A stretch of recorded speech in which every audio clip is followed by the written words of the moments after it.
Hi. So in relation to our previous demonstration video here, we covered up the part of a CVM, Creata virtual machine, and the non-CVM, the non-Creata virtual machine. One which has smart contract capability and the other which didn't have the smart capability. And we explore those chains and how they work around, and when we explore the smart contract platforms and tool. So in relation to that previous demonstration that we had, we will cover up the next part of our next topic, or more like our next MVP, or DApp, or prototype, which would basically include a part of our most important feature in the blockchain, which is interoperability. And within that interoperability, we will cover up the first part, which is regarded as inter-blockchain communication through ICP, which is our intercom protocol. Before we jump into how this works, or more like how DApp actually provides that capability, or how our prototype provides that capability, we'll try to understand some of the important concepts that are involved behind this whole feature.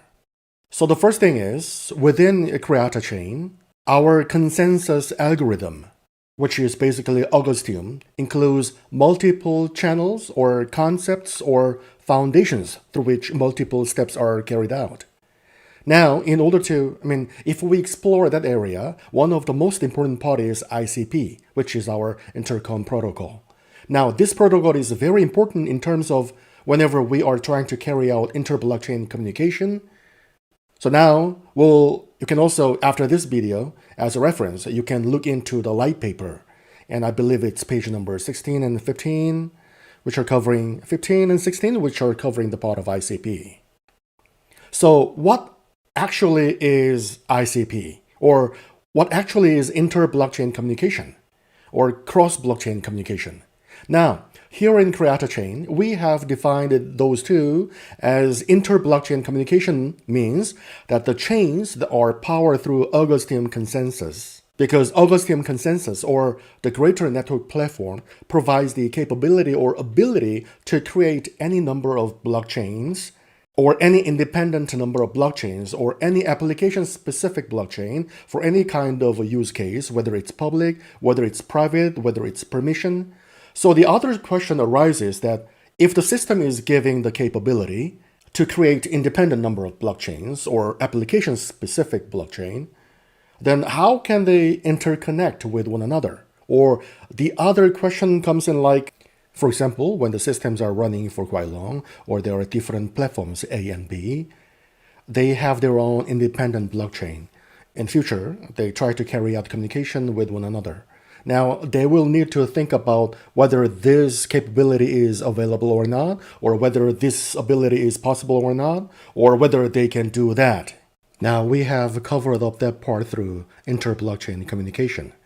Now, our intercom protocol is like a mechanism where data from one chain can be transferred to another chain. Now, this is very important because as an industry or the blockchain community, we say that the number of blockchains lack with that capability, and due to which the business or the product owners have to decide very carefully when launching the product or even after launching the product. Sometimes, obviously, when we move with the technology, there are a number of advancements and innovations, and with innovations, we have to grow the platform and the technology. Now, those technologies lack this kind of capability.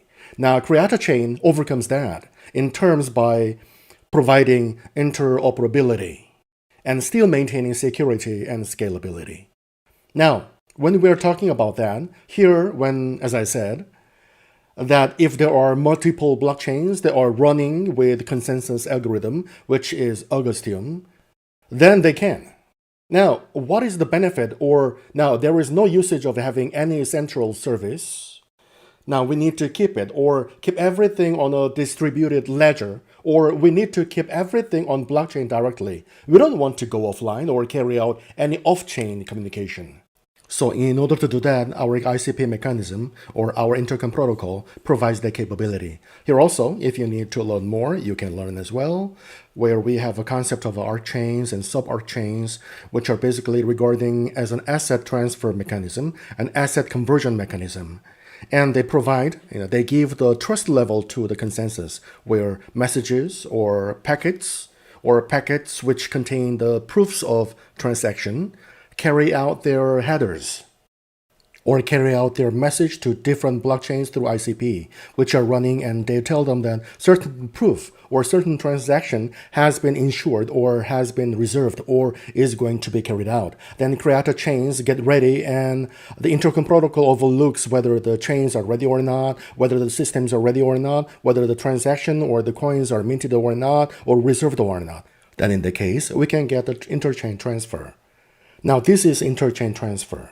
So the difference is within interchain transfer, or we can say inter-blockchain communication, or inter-blockchain communication. The difference is that within this concept, the chains are running through consensus algorithm of CreataChain, which is Augustium. Now, this is the first part of interoperability. Now, what is the second concept of interoperability? The second concept is cross-chain communication. Now, cross-chain communication is a bit sophisticated method in terms of data transfer and communication. Because within the cross-chain communication, we have now two different consensus algorithms. Or one is the Augustium, of course, and the other ones can be anyone. Whether, as in our diagram here, we can see that there is a Bitcoin and then we have Ethereum. Now, in the industry, as we see, that is not possible, at least for now. And sometimes, obviously, interchain is not possible, but most of the communities or the blockchains are ensuring that through a layer 2 mechanism. And within that layer 2 mechanism, there are multiple steps, and obviously they come out with the risk of line mechanism. Now, here in CreataChain, we have different concepts. We use the concept of arc chain. Now, arc chain acts as an on-chain communication method powered through interchain protocol. And through this communication, whenever the data is being transferred between the chains, like for example, if someone wants to send some Bitcoin to some sub-arc chain 1, then what they need to do is just carry out the transfer. The arc chain will look out, because the arc chain is more like a distributed ledger, and it will look out for the communication or any kind of an update in the ledger. And whenever the ledger is updated, the ICP protocol will overlook that and communicate that message to the sub-arc chain. That's how cross-chain communication works. So that it is the concept of inter-blockchain communication. Now we will cover up our first part, which is inter-blockchain communication. And here we can see a very simple step-by-step method where we can understand how this works. And so for the first step is sub-arc chain. Now the receiving chain, so for the sake of simplicity, I will use the term of source chain and receiving chain. And now the receiving chain is the one which is going to receive the assets. Now the receiving chain will be highlighted or will be informed by the chain 1, or we can say source chain. It'll be highlighted that we are going to send some assets to you. Now sub-arc chain 2 or receiving chain will get ready for that, and we will, you can say, reserve the specific messages for that. Now, the second step is where the transaction will actually occur.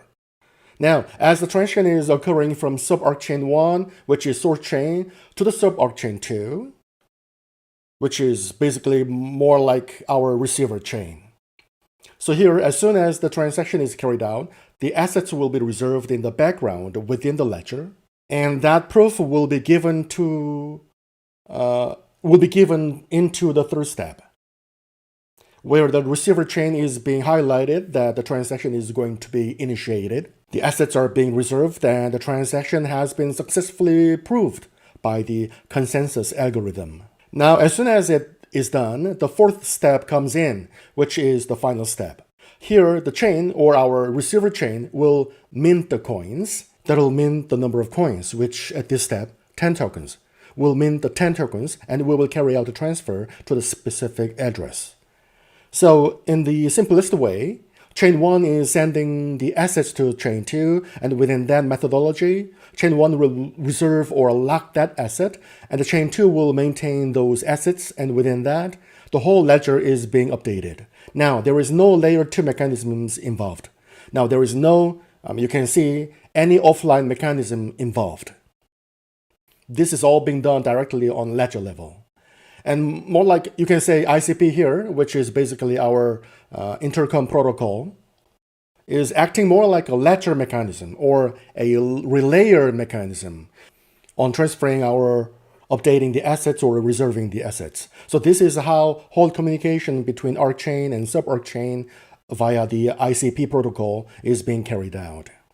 So this is the concept.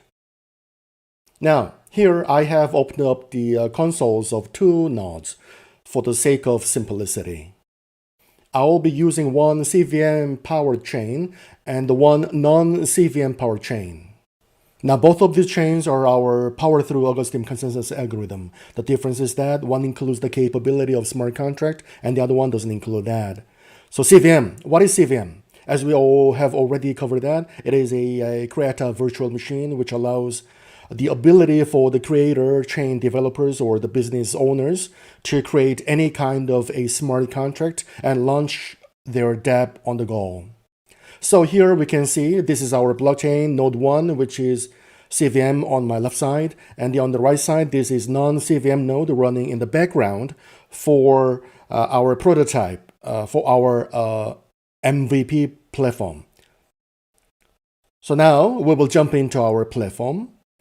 So this is a quite simple platform which has the ability to see balance, the check balance, and carry out the transaction as we get started with the step. Obviously, this is running internally at this step. This is not being made public at this point, which we will be launching and we will be announcing in the coming future as we finalize our mainnet release, or we can say public testnet release. So it's more like a DevNet release. So I have some demo addresses, which are test addresses, which I'll be utilizing. We will first of all check out the balance on these addresses. So I will just call a check balance. As I can see, there are some ICP, 0.9 ICP, and I have some 9 CTA on my hex address. I'll also check out the balance. Obviously now this hex address is basically the address existing on CVM blockchain, which is our left-hand side console node. And the Creata back address is our non-CVM address.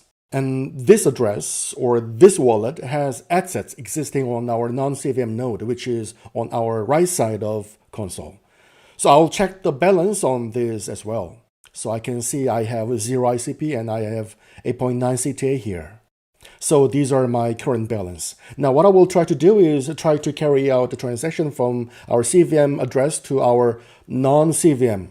From CVM blockchain to our non-CVM blockchain, which means what I'm trying to do is I'm trying to carry out the transaction from this blockchain 1 to this blockchain 2. And both of these blockchains have different standards. Both of these blockchains have their own different application mechanisms. So as we learn that CreataChain allows you to create application-specific blockchain. So one blockchain is CVM specific, and the other blockchain is non-CVM specific. So what I will do is just select how I want to carry out the transaction. So I'm carrying out the transition starting from CVM to non-CVM. I'll go out next step. Here I will just put on my mnemonic address, or you can say I will configure my wallet here. I have just configured my wallet. Obviously, this is just the prototype, and these are test wallets, so they have no usage there. So that's why they are open here, and we get the ability to obviously put our mnemonic.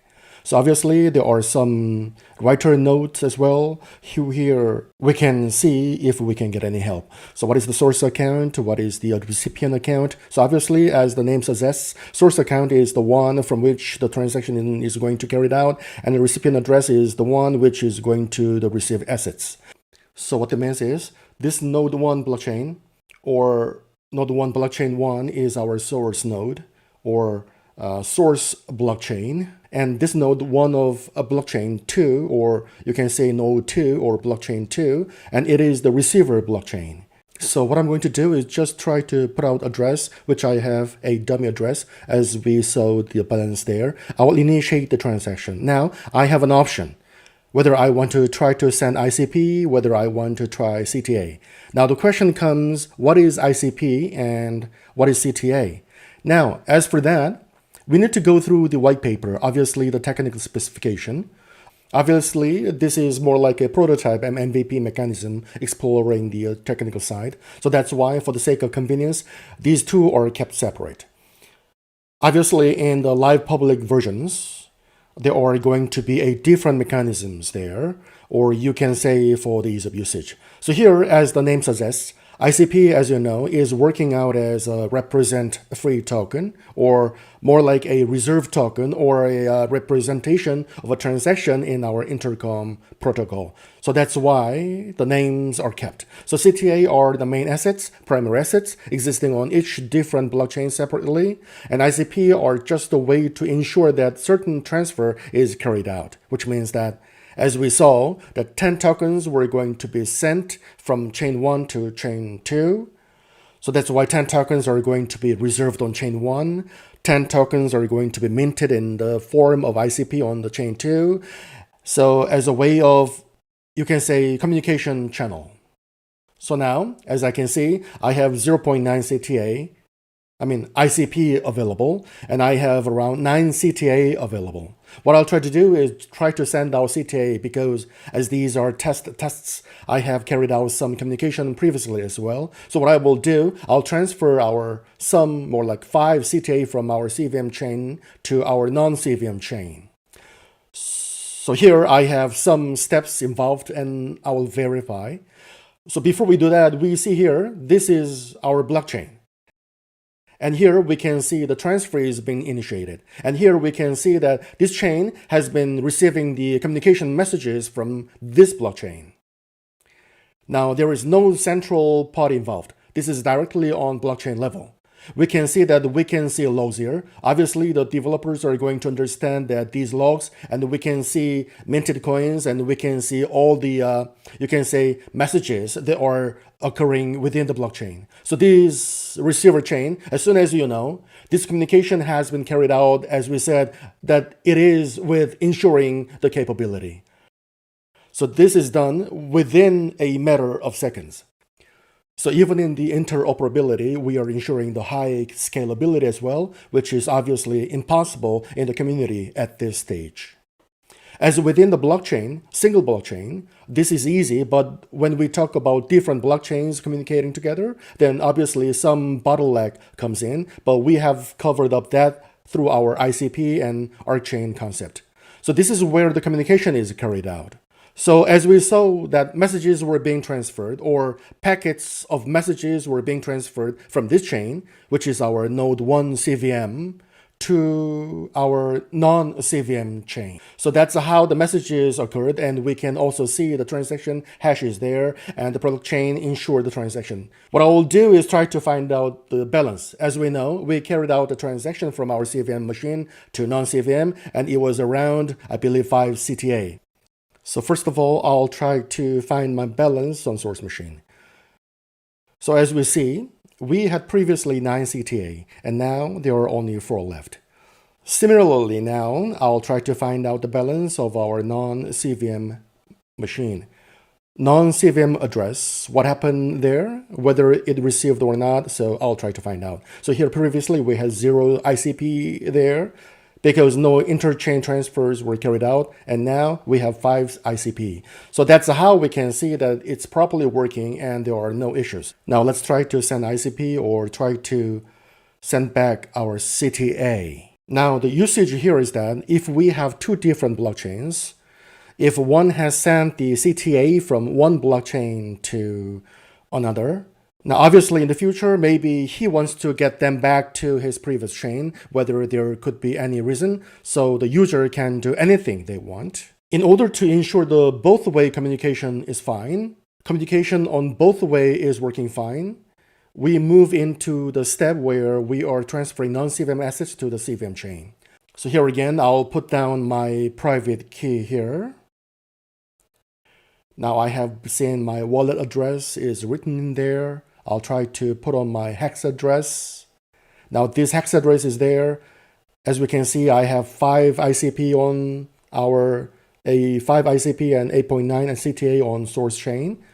And now the source chain is on my right-hand side. The console shows the source machine, which is a source blockchain, which is non-CVM blockchain. I'll just create the transaction. I'll try to send ICP. I want to send, for example, let's just say I want to send 4 ICP for the sake of convenience. There we have transaction summary, just to be sure we are trying or we are doing what we want. I'll click on send. I will see the messages. So we saw that initially the logs came in. So we have the fungible transfer here. Here we can see the receiver chain is verifying that whether the transaction is being sent or not. So as soon as we have received the acknowledgement, I will see the transaction being done. So this just happened within that. So now this capability doesn't mean that there is any kind of a restriction here.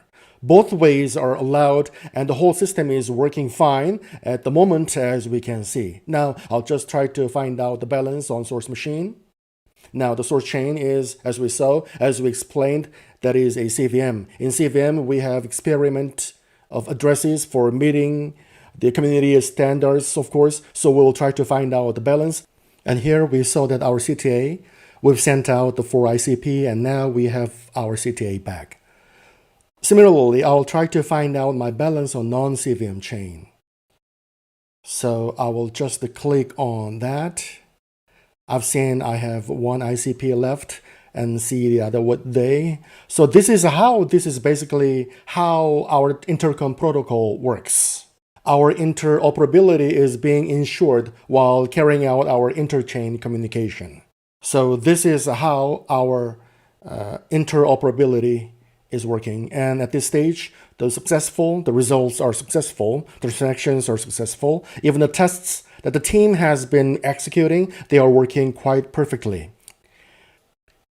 Now we are in the stage of moving towards the public testnet release because we follow a mechanism where we have our devnet release, where we have our public testnet release, and then we have our public mainnet release. So at this point, we are more closer toward the public testnet release. And now the benefit or what this release means for the future of CreataChain. Now this release doesn't only fits for the communication for the future of CreataChain, but it's very important for the future of blockchain industry because this concept, this release, this mechanism removes the hurdle of interchain transfer through a layer 2 mechanism or offline mechanism. So what we are doing or what we're releasing here is giving the ability to the developers, to the business owners, product owners, and to every community members to use the blockchain as a means of full decentralization without the risk of having an offline mechanism involved while you are trying to communicate between multiple blockchains. So obviously, this is beneficial for the whole community, as we're seeing. So this innovation is going to empower the platform a lot. And obviously, as soon as we jump into the platform in the set where we are going to have our interchain dApp, as this is just an MVP, so obviously, we're going to have a public release of dApp within that. And this feature is going to be integrated within the whole ecosystem of CreataChain, which means our OS, our mobile wallet, our extensions, and everywhere. This will be integrated. So this is going to help us out, and will give the ability to help the community to use the platform at its maximum level. So hopefully this demonstration video was informative. And if you guys if any of the viewer have any question or any kind of confusion or further explanation, or a detailed explanation that is required, we are here to help you out. So we'll be waiting for your response. Thank you very much. And obviously, before leaving, just to give a quick update on that. We will soon be releasing the further, because as this is the more like a 5th or 6th section of our demonstration or explanatory videos or a workshop. So we will cover up the part of workshop 2 as well, because we have quite a gap there. And we will share the demonstration with you guys soon as well. So take care. And if you guys have any questions, feel free to reach out. Thank you.